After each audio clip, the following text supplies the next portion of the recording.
আপনি যে সৌদি আরবে যান হজ করার জন্য, সৌদি আরবে হজ করার সময় হাজরে আসওয়াদে চুম্বন করেন, করেন না? আমরা অনেকেই যারা হজের অভিজ্ঞতা আছে তারা জানেন হাজরে আসওয়াদে চুম্বন করতে হয়। তো হাজরে আসওয়াদের কি ক্ষমতা আছে?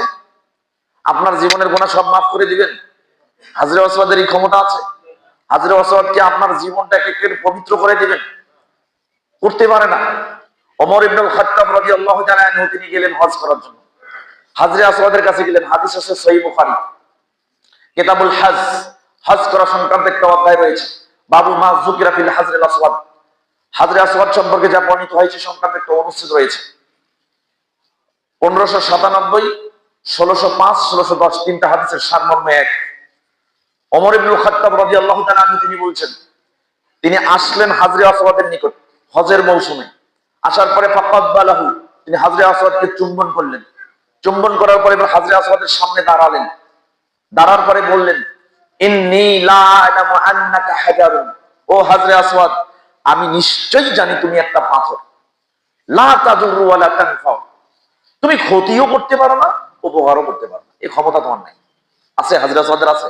কেউ যদি এটা বিশ্বাস করে যে হাজরে আসওয়াদ ক্ষতি করতে পারে, হাজরে আসওয়াদ উপকার করতে পারে, তাহলে কি হয়ে যাবে? শিরক হয়ে যাবে। কি হয়ে যাবে? এই ক্ষমতা নাই। তাহলে কেন হাজরে আসওয়াদকে চুম্বন করি? ওমর ইবনুল খাত্তাব রাদিয়াল্লাহু তাআলা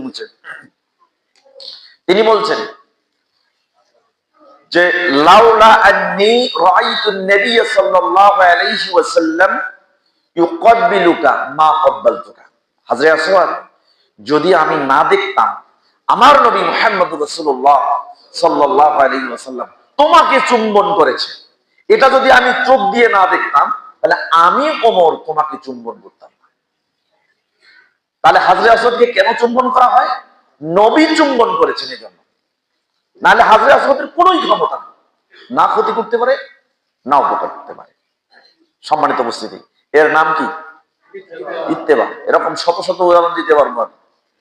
ইত্তেবা কিভাবে সাহাবায়ে কেরাম করেছিলেন, কিন্তু আমরা কেন পারি না? আমাদের মধ্যে সংশয় কেন এত, সন্দেহ কেন এত? কারণ ইত্তেবার অর্থই বুঝি না, আমরা তাকলিদে বিশ্বাসী হয়ে আছি। আমরা মাধ্যম দিয়ে ইত্তেবা করতে চাই। আমরা অনেকেই কোনো না কোনো ভাবে মুকাল্লিদ হচ্ছি।